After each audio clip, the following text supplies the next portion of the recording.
All right, so today we're diving into something pretty unique. A play, well, more like a scenario for a play, called The Struggle of the Magicians. Ah, by G.I. Gurdjieff. Exactly. Now, some of our listeners might not be familiar with him, Yeah, he's not exactly a household name. but he's a fascinating figure, a real pioneer in the world of spirituality and human potential. Absolutely. He was a spiritual teacher, kind of drawing from all sorts of Eastern traditions. And this play, The Struggle of the Magicians, it's like a window into his ideas. Right, and it wasn't written for a big audience or anything? No, more like for a small group, really exploring some deep, almost esoteric concepts. Exactly.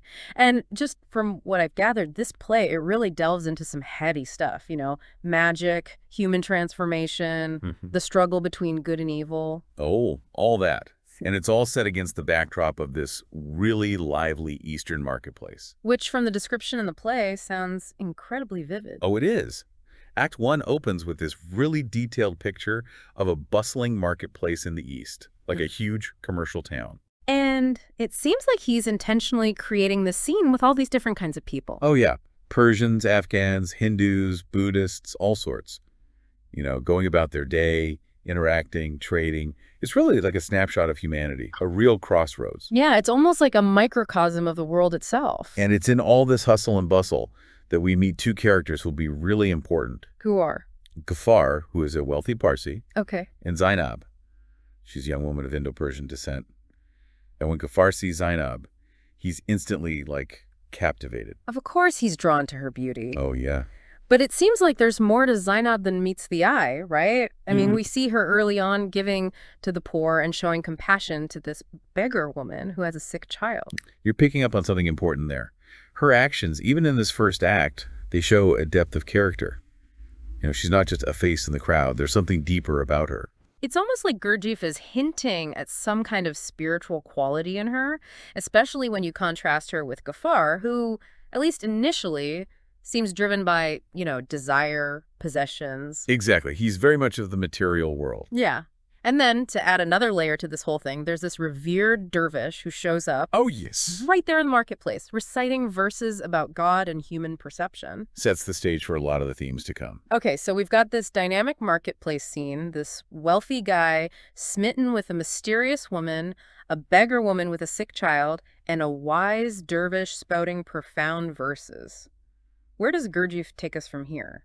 Well, buckle up, because Act 2 takes a sharp turn. We're transported to the school of the white magician. Oh, wow. Now, this is where things start to feel really different. Oh, absolutely. Imagine a space that's like part laboratory, part observatory. Strange apparatuses, parchment rolls, stacks of old books everywhere. So it's like stepping into a whole other realm. Completely. Okay, so what about this white magician? What's he like? He's described as this tall, well-built old man with a long white beard. Radiates this aura of, wisdom and authority. I can picture it. And his pupils are equally striking. They're all well-built, pleasant-looking, dressed in these white tunics with colored scarves. And they're all dedicated to their studies. You get a real sense of harmony and purpose from them. It's a stark contrast to that chaotic energy of the marketplace. Absolutely. Yeah. It's almost like we've entered this sanctuary. Yeah. And you know what's interesting? That beggar woman and her sick child from the marketplace, they show up again. They do, at the White Magician School, Yeah. seeking help for the boy's wound. And this is where Gurdjieff introduces a really powerful scene. Yeah. The white magician, he heals the boy's wound using just a simple liquid, a handkerchief, and his ivory wand. I remember reading that and thinking, what's Gurdjieff trying to say here? Is it just about magic? Or is there something deeper going on? I think it's definitely pointing to something beyond just physical healing. Right. Like the white magician's actions, they symbolize a higher power, a benevolent force working in the universe. Yeah.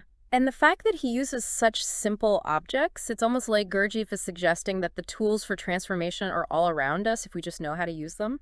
I like that connection you're making to transformation. Yeah. And to really emphasize this point, Act 2 ends with the white magician's pupils performing these sacred dances. Oh, right. And Gurdjieff describes these dances as embodying both knowledge and a method for attaining harmony. So it's not just about intellectual learning, but about reaching a higher state of being. Exactly. Yeah, these dances, they represent a path to inner transformation. That's a really insightful way to look at it. And as we move into Act 3, Gurdjieff brings us back to Ghaffar. Ah, Ghaffar, consumed by his desire. Oh, completely. We learned that a month has passed since that first encounter in the marketplace, and all his attempts to, let's say, entice Zainab into his harem have failed. Well, she's clearly not easily swayed by his wealth and charm. No, she's not. And Ghaffar, who's used to getting what he wants, is getting more and more impatient, irritable even. I mean, his usual methods aren't working, which, in a way, speaks volumes about Zainab's character. It does. She's got this inner strength that's immune to, let's say, Ghafar's superficial charms. Yeah. And then, in this kind of desperate bid to win her over, Ghaffar decides to propose marriage. Which, if you remember, is quite a change for him. We learned earlier that Ghaffar has a pretty jaded view of love and relationships. He sees women mostly as objects of pleasure. So is this proposal a genuine change of heart? Or is it just another way to try and possess Zainab? That's a question Gurdjieff leaves for us to consider. But as you might expect, things don't go according to Ghafar's plan.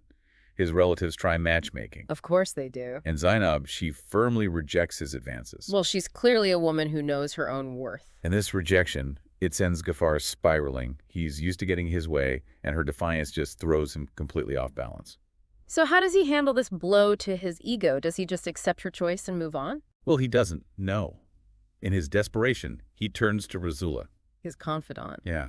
And together they cook up this plan to seek help from, well, a sorceress. This is where we're introduced to the Black Magician. You got it. Act 4 takes us into his domain. Yeah. And let me tell you, it's a world apart from the Wet Magician School. Okay, I'm intrigued. Paint us a picture. What's it like inside? All right, picture this.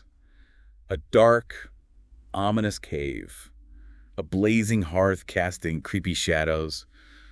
A cauldron bubbling with greenish smoke. Oh, okay. That's already a bit unsettling. And it gets better.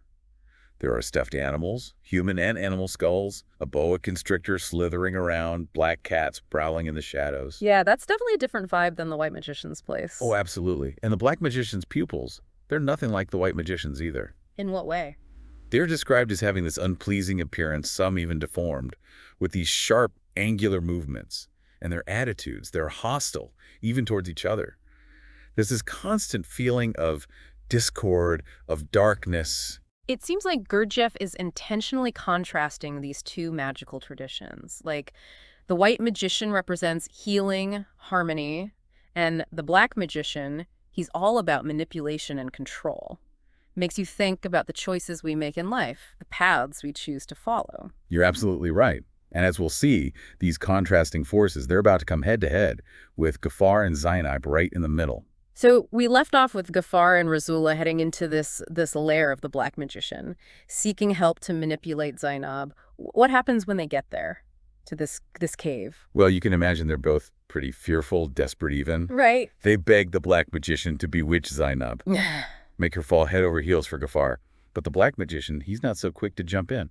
Why not? Well, he knows Zainab, knows she's a pupil of the White Magician. Mm-hmm. And he's aware of the potential blowback, interfering with her free will, messing with those kind of forces. So even though he's surrounded by all this darkness, the Black Magician still seems to have a sense of, I don't know, like awareness, limits. Yeah, there's a balance, right? Even within black magic boundaries.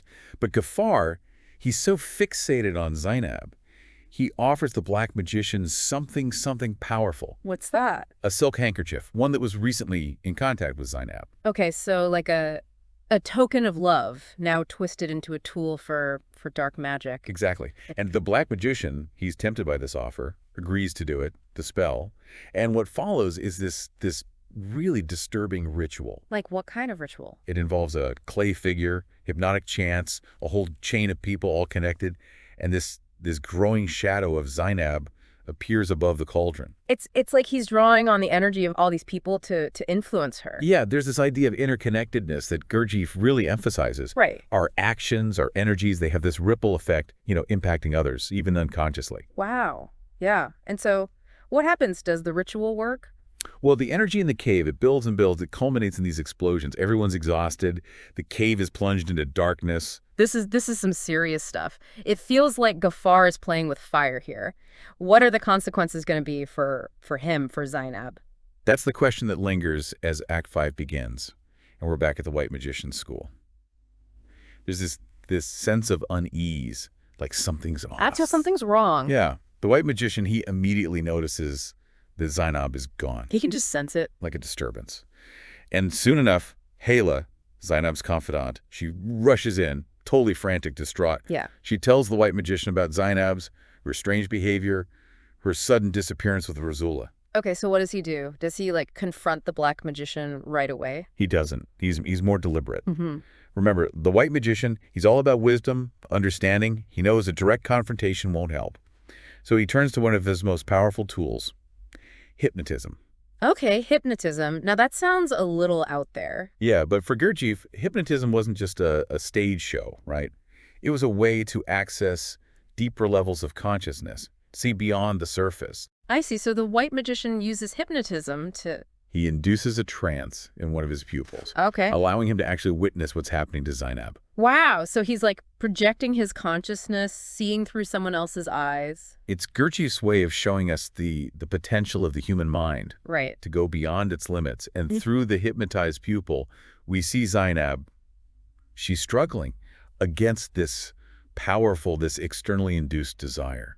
So the spell, it's working, but she's fighting back, like a microcosm of this whole battle between good and evil. Exactly. It raises the question, if she's under a spell, is she really responsible?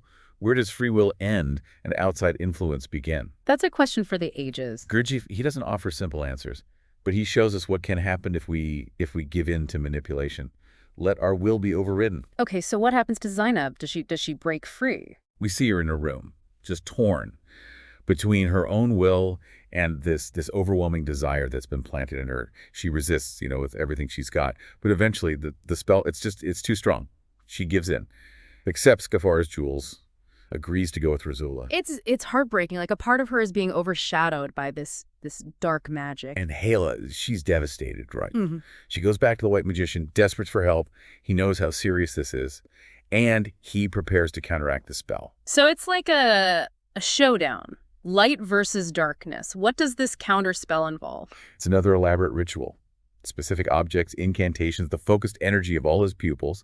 And as the ritual intensifies, the black magician, he starts to suffer, writhing in pain as the white magician's power disrupts his spell. So there's like this psychic link between them, Yeah. one affecting the other directly. And finally, the counterspell reaches its peak. There are these explosions, and the spell's hold over Zainab. It's broken. The black magician's attempt to control her, it's thwarted. Thank goodness. So what about Zainab and Gaffar? Do they come back to their senses? They do, but not right away. They arrive back at the white magician's school, but they're in this somnambulistic state, Mm-hmm. still under the effects of the spells. It's like they're sleepwalking. Yeah. The white magician and his pupils, they help them wake up, and that's when the weight of their actions, it starts to hit them.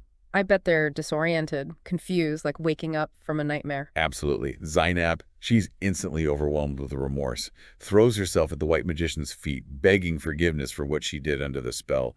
But Gaffar, he's different, bewildered at first, defensive. He's still clinging to his ego, isn't he? Not quite ready to take responsibility. Yeah, he's struggling with it.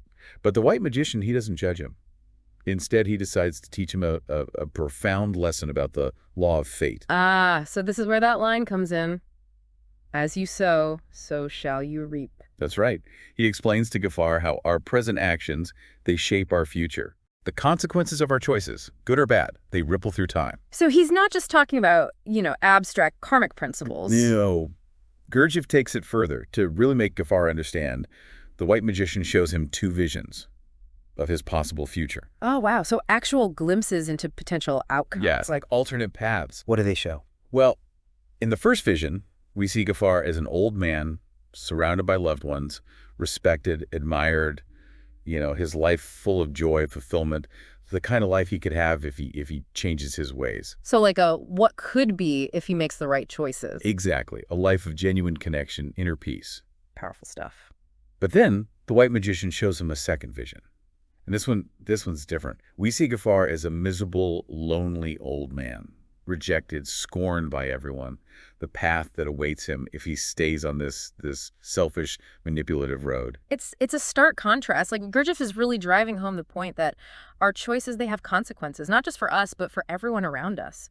Absolutely. Yeah. And seeing these two possible futures, it finally breaks through Gaffar's defenses. He's shaken, The reality of his actions, it hits him hard. So does he have a real change of heart, like truly repent? He does.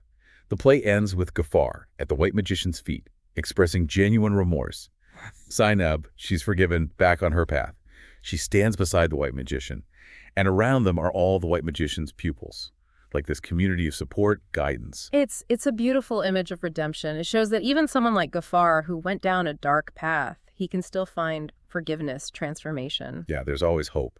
But Gurdjieff doesn't end it there.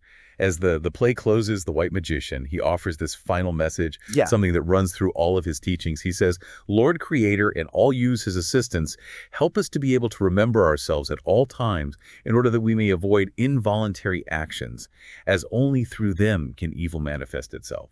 That's a lot to unpack. It's like he's saying true power comes from self-awareness, being conscious of our actions, our motivations. Exactly. And this message, it goes way beyond the play itself. It's a call to look at our own lives, to be more aware of the forces that shape our thoughts, our emotions, our actions.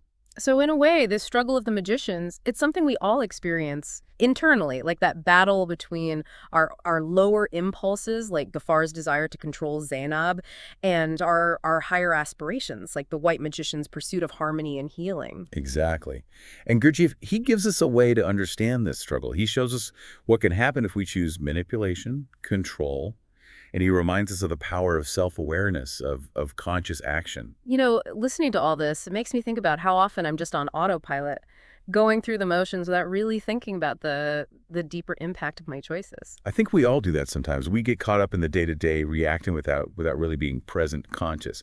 But Gurdjieff, he offers us a way to be more self-aware, to be more intentional in our lives. It's not about being perfect, right? It's about striving to be more conscious, more present in each moment.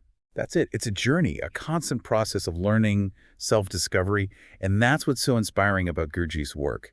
We all have the potential to change, to break free from old patterns, to create a more meaningful life. This deep dive, it's been incredible, really changed my perspective on Gurdjieff's ideas, on the power of self-awareness. Any final thoughts for our listeners who might be, interested in exploring these concepts further? I'd say dive in. Yeah. Explore Gurdjieff's work. It can be challenging, but it's also incredibly rewarding. Yeah. It might lead to some profound insights, a deeper understanding of yourself, of the world, and maybe even inspire you to embrace the white magic of conscious action in your own life. That's a great way to put it. Thanks for joining us for this deep dive into Gurdjieff's The Struggle of the Magicians. Until next time.